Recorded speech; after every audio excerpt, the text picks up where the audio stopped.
and follow me.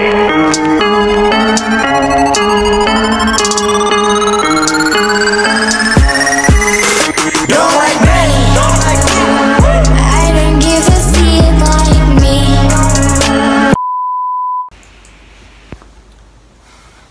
Sekarang saya sedang bermain di Osaka di rumahnya Mas Ibnu Isnanto. Salah. Nagoya siu. Di Osaka. Goblok. Sedang bermain di rumahnya Mas Ibnu Isnanto di Nagoya ya. Halo guys. Perkenalkan diri. Semua orang udah pada tahu lah. Loh, Siapa gue anjir? Fuk. Perkenalkan, nama saya Ibnu Isnanto. Panggil saja Ibnu. Ibnu. Ya. Kayak pengen cerita sebelum mangkat mau Jepang kayak priwe. Saya proses kesini ya. Panjang lah ya ceritanya. Jadi cerita Ngerau dulu lah ya. Biar Iya, agak iya. santai.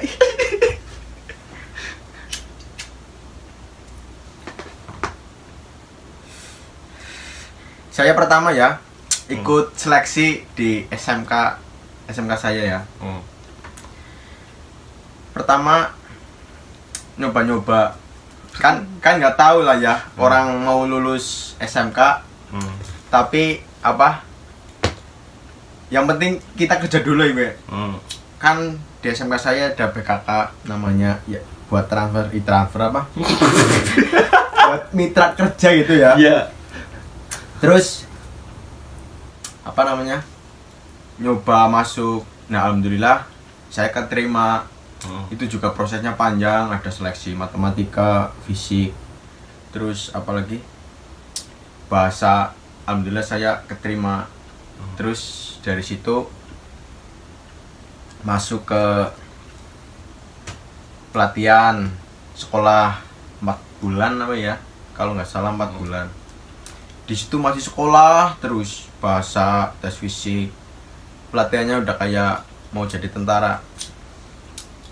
Tapi saya tidak pernah putus asa ya, karena demi masa depan. Demi masa depan siapa? Depanku bakal mah. Terus Terus seleksi ya. Seleksinya dulu saya di Semarang. Lari dari berapa ribu orang ya? 1000 orang lebih. Yang keterima lari kayaknya 300-an lah ya. Itu masih tes lagi, tes apa namanya? Push up, sit up. Itu di situ masih ada yang gagal. Terus tes bahasa. Terus naik lagi ke Lembang ya. Plada di sini. Iya, Plada. Di Plada Apa? ada sedikit guncangan lah ya. Sedikit guncangan lah ya. Guncangan, tapi itu tidak membuat saya patah semangat. Itu awal dari sebuah mimpi yang akan saya dapatkan. Asik. Di situ saya tak pernah menyerah. Saya introspeksi dan saya langsung bangkit. Sampai dari keterpurukan apa? Enggak lah, Kang di. belajar terus. Langsung tes lagi, alhamdulillah. Karena yang tes banyak banget kan saingannya. Dari Palembang ada, Jogja, seluruh Indonesia lah ya. Alhamdulillah lolos.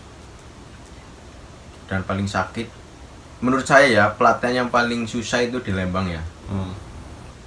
2 bulan, tapi udah kayak di penjara ya. Bener-bener apa? Fisik, mental di situ udah di apa namanya? Digembleng. Harus mengikuti peraturan. Pokoknya di situ kalau bener-bener yang nggak kuat pasti gagal ya. Alhamdulillah bisa melewati. Dan akhirnya sampai Jepang belum kerja ya. Sampai Jepang belum kerja, masih 1 bulan. 1 bulan apa namanya? Masih sekolah 1 bulan bahasa lagi ya. Yang ngajar orang Jepang. Di Indonesia juga ada yang di Lembang orang Jepang, tapi kan ada orang Indonesianya. Kalau yang di Jepang udah orang Jepang semua.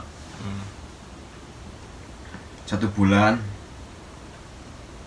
di situ nggak boleh keluar sama sekali, belajar terus, makan tidur, Sabtu Minggu boleh keluar, nggak boleh megang HP ya. Dan terus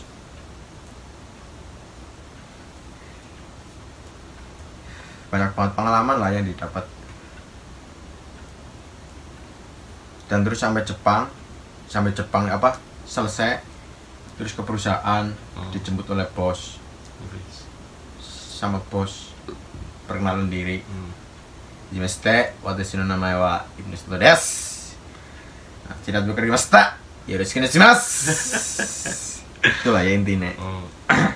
Terus kerja awal kan nggak tahu, di Oseru dikasih tahu apa namanya, dikasih tahu cara-cara kerja. Sebenarnya pertama saya ke Jepang ya bingung apa saya bisa kerja nggak gitu ya. Kan juga belum tahu sih cara-caranya. Alhamdulillah bisa melewati semua dengan sangat mudah. Bukan mudah, dengan hati-hati. Hati-hati. Lebih tepat. Hati ke hati. Ngomong hati. Terus kehidupan di Jepang seperti apa? Tolong diceritain. Menurut saya kehidupan di Jepang itu ya kehidupan sama saja ya, cuma bedanya di sini lebih disiplin, lebih harus bisa menjaga diri apa namanya. Kita jauh dari orang tua lah ya. Kalau ada apa-apa kan yang rawat kan sendiri, jadi harus lebih pintar jaga diri lah. Jadi pintar masak lah ya. Intinya itu pintar masak, kalau enggak nggak bisa masak sih ya. Terus pintar nabung lah ya. Nabung. Karena kita di Jepang itu nggak selamanya. Oh iya. Paling kontrak berapa tahun. Rencana ada mau nambah kontrak apa enggak? Belum tahu itu. Lihat ke depannya. Yang aku ke prinsipnya ya, yang di depan itu yang kita jalani dulu. Nanti kita ikuti alurnya ini. Ya. Apa sih perbedaan di Jepang dan di Indonesia yang kamu alami saat ini? Perbedaan Indonesia dan Jepang. Perbedaannya. Perbedaan tentang apa? Kehidupan apa kerja? Ya, kabeh lah, lingkungan, kehidupannya priwe. Perbedaannya kerja itu, karena di Indonesia saya belum kerja ya, cuma bantuin orang tua. Belum kerja di PT gitu, di pabrik. Nyetak bata ya kuy. Nyetak bata ya, promo ya. Bata merah. Bram.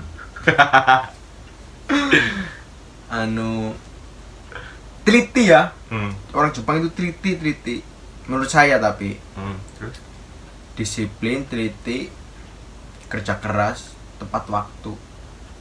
Ya mungkin di Indonesia juga, tapi saya nggak tahu. Gitu. Terus selama di Jepang udah pernah main kemana aja? Ke Osaka udah pernah. Osaka. Hamamatsu, Kakegawa, Sama aja. Shizuoka. Ya, Shizuoka. Gifu. Terus Kyoto. Honto ya yo. Terus Baru itu kayaknya. baru rencana mau kemana? Rencana sih ke Tokyo ya, kumpul-kumpul sama teman-teman. Boleh nyapa kan? Nyapa. Buat Mas Bayun Sang dan Surya Sang, terus Rizky Sang ya. Kalau bisa kita podcast bareng kayak gini. Iya. Saling apa namanya? Baru menceritakan ya. Menceritakan satu sama lain gitu. kapan-kapan kalau ada kesempatan ya bisa podcast bareng mereka. Ya. Sekarang saya mau tanya awal mula kita berteman itu ya. gimana? Dengan Sebenarnya ya kita buka-bukaan ya. Iya.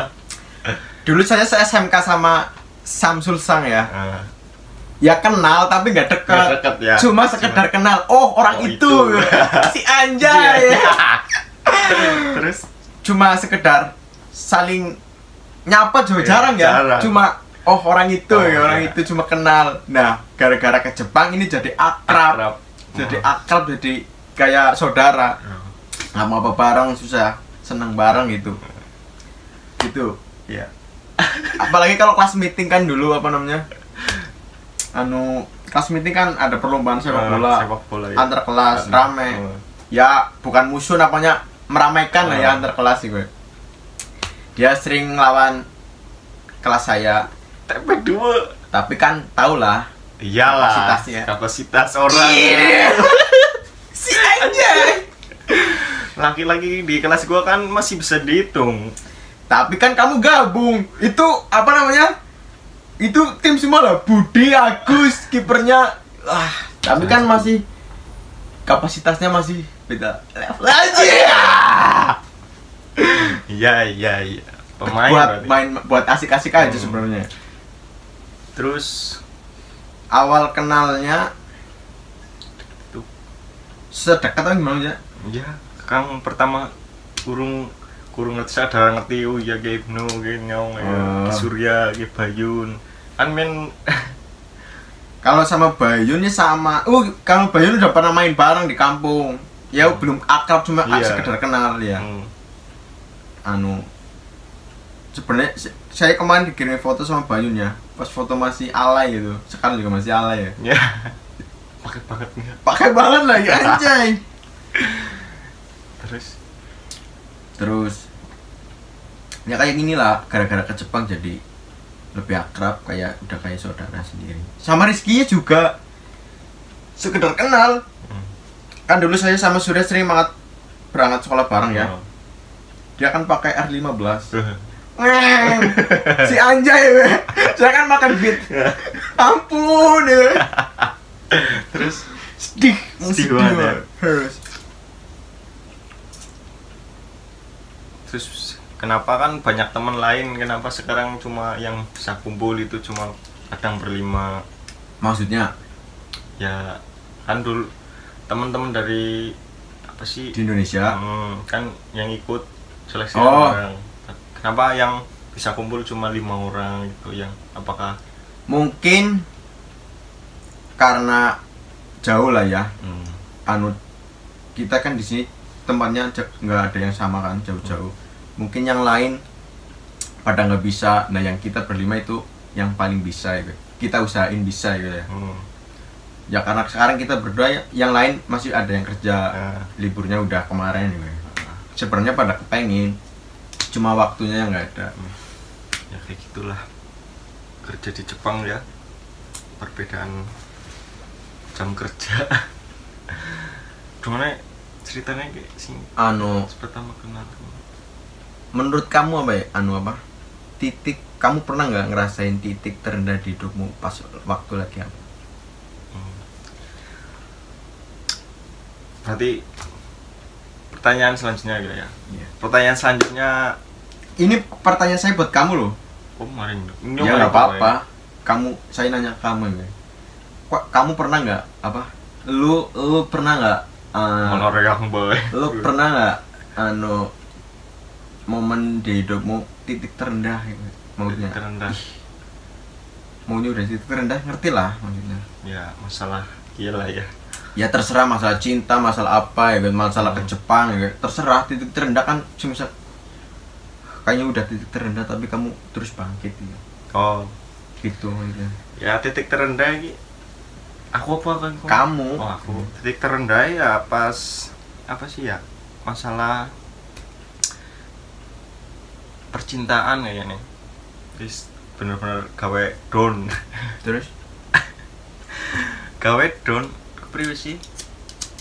Ya dihianati ya, pas gue dihianati nggak usah sebut orangnya lah ya, udah tahu kan siapa, kayak gitu. Sampai kerja pun kepikiran karena saat itu bener-bener apa ya namanya, pokoknya galau segalau-galaunya wong galau sampai kepengen balik ring Indonesia, tapi asih mikirna uripe lo ngapa aku tuh terlalu galau gue demi sebuah cewek kan, anjay ya ora. Iya menurut gue sebenarnya apa, berarti kamu titiknya gara-gara cewek ya? Iya, mungkin kemungkinan sih itu yang paling membuat saya ingin pulang ke Indonesia dulu. Tapi karena mikir kehidupannya orang tua juga, jadi saya menyemangati diri sendiri melakukan apa yang saya suka dan apa yang saya kepengen saya lakukan. Mungkin di pandangan orang mungkin itu terlalu apa alay apa yang saya lakukan. Ya karena itu bisa membuat saya lebih bangkit gitu loh di sini gitu, biar nggak ada kejenuhan dalam hati dan pikiran saya gitu, biar bisa bertahan hidup di sini dan menyelesaikan tugas selama 3 tahun dengan baik dan membawakan hasil yang memuaskan buat orang tua gitu. Ya gitu. Terus apa namanya, kan kerja di Jepang ya, kan pasti punya keinginan, aku pulang dari Jepang pengen apa ya, oh aku pengen gini, usaha gini. Itu apa yang pengen kamu terapkan ya? Yang diterapkan pulang dari Jepang? Iya. Yang ingin membuka usaha sendiri. Contohnya? Ya misal membuka usaha-usaha kecilan lah, buka apa sih namanya, distro gitu. Oh, yang baju-baju gitulah ya. Nah, baju-baju vintage kepenginnya. Tapi itu baru rencana. Tapi yang nggak tahu besok. Itu bagus buat kedepannya menurutku ya. Usaha-usaha yang lain semisal apa, dagang apa gitu loh. Kan namanya juga manusia pengen punya ya gitulah. Ya buka toko sembako paling. Kepenginnya itu buka toko sembako buat orang tua gitu. Di rumah kan di daerah saya masih jarang toko sembako ya, masih jarang-jarang banget, masih belum terlalu banyak gitu. Kemungkinan besar ya itu membuka peluang buat diri sendiri dan orang tua gitu, menambah penghasilan. Pengen buka toko sembako juga itu. Terus buat Mas Ibnu katanya dulu pengen buka Alfamart, itu mau apa enggak? Jadi apa enggak? Kayaknya berat ya. Utangnya siapa? Ya sama lah. Pengen apa ya? Kan dari dulu saya udah pada batu bata ya. Ya alhamdulillah kecil-kecilan tapi bisa mencukupi kebutuhan sehari-hari lah ya. Ya pengen itu terus juga usaha kambing kayaknya ya. Ya nggak apa-apa lah ya. Namanya juga usaha rezeki sendiri-sendiri ya. Iya. Kambing. Ya kita ya gitulah. Kambing kayaknya. Kambing. Kambing, usaha kambing. Apa lagi? Aku pengen loh, apa? Cita-cita ya, balik dari sini sama anak-anak. Kan dulu kita nongkrong ya. Itu nongkrongnya itu cuma apa? Buat asik-asik. Nah, besok kita nongkrong. Itu nongkrongnya ya asik-asik tapi sambil kamu lagi apa ya gue? Kita jadi kerjasama itu loh. Gitu saya pengennya cuma jadi ada tahap-tahapnya gitu loh. Ya namanya juga keinginan, terwujud ya amin, enggak ya juga nggak apa-apa ya. Cuma keinginan. Iya. Ceritain itu kan kita apa ya? Pernah berlima latihan di LPK ya. Iya. Terus berapa orang ya? 6 ya? 7 ya? Sing dulu 7 orang. Iya. Yang sering dekat sama kita, ada masalah apa itu setelah bolos apa itu kan berapa orang itu? 6 apa ya? 7 kayaknya. Ya 7 lah. Itu si Abi, si Ali, aku, Poe, Surya, Iya. Bayun, Rizky. Kan capi itu sing selalu neng ngapa-ngapa bareng. Tapi saiki sing wis mangkat tekan Jepang ki pur bocah 6 ya. 6. Ada satu orang yang gagal. Bukan gagal apa ya? Apa sih? Belum rezekinya itu Oh. basicnya ya. Belum rezekinya itu karena Punya apa? Dia punya jalan sendiri ya. Belum untuk Jepang. Terus itu pas waktu pulang dari LPK itu pasti selalu nongkrong dulu ke Iya. mana itu? Ya namanya juga habis belajar penat, penat. terus ngopi Ngopi nongkrong di mana itu? Kroya. Kroya di sudut kopi pertama Iya. baru buka itu. Sudut Masih kopi, udah langganan ya. Langganan pasti ke situ kalau pulang nongkrong di situ. Cuma ya anak-anak itu aja. Terus sampai seleksi banyak ya yang pertama seleksi itu lulus semua. Terus seleksi kedua yang seleksi bahasa saya yang gagal ya. Iya. Saya yang ditinggal sama berapa? Bukan bahasa itu masih kakunin. Ya kan, masih bahasa kan? Kalau bahasa itu udah pelada. Ya kakunin, tes Iya, bahasa kakunin, Jepang. tes kakunin. Emang tahapnya panjang. Heeh. Itu tahap itu saya yang gagal sendirian. Yang 5 orang itu udah lulus kakunin. Saya sampai ke saya ditinggal sendirian. Saya sampai ke Ceves ke Bandung. Bekasi. Bekasi. Di Bekasi. Saya sama orang Purbalingga waktu itu ke Bekasi 2 orang. Di sana saya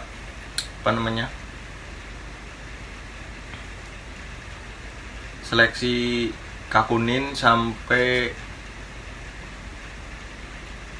berusaha semaksimal mungkin buat bisa nyusul yang 5 orang itu. Alhamdulillah hasilnya saya bisa lulus, dan namun saya dibedakan sendiri di angkatan terakhir, angkatan Semarang. Yang lain pada masuk 315, saya 316 sendirian. Terus di Plada pun masih ada tahap-tahap seleksi tes bahasa ya. Iya. Tahap 1, tahap 2, tahap 3. Tahap 2 baru wawancara, terus tahap 3 terus baru berangkat ke Lembang. Iya. Nah, itu alhamdulillah saya tahap 1, tahap 2, tahap 3 mungkin alhamdulillah lancar sampai dapat perusahaan dan berangkat ke Lembang. Namun si Mas Ibnu dan Mas siapa lagi? Ali. Iya kan? Rizky. Ali si Rizky itu sebenarnya sama si Surya katanya itu bareng ya. Kita semua sebenarnya bareng. Heeh. Cuma iya. Ya digagal-gagal di situlah. Terus si Surya yang sampai lolos sendirian di sampai tahap ketiga ya. Iya. Itu sendirian sampai berangkat ke Lembang pun sendirian. Terus saya di bawahnya Surya, saya berangkat sendirian juga. Terus si Mas Ibnu nggak mau nyerah ya. Nggak nyerah Nggak nyerah dong. sampai lanjut lagi terus sama si Rizky ya, sama si Ali itu bertiga ikut lagi. Dan di situ pun waktu itu Bayun masih umurnya belum cukup ya. Iya, dia masih 18 belum bisa ke Jepang. Terus ditunda dulu, terus akhirnya bareng sama si Ibnu Iya. dan Mas Rizky, dan itu pun akhirnya mereka jadi di bawah saya loh, yang tadinya di atas saya jadi di bawah saya. Tapi alhamdulillah ya selalu menyemangati kita.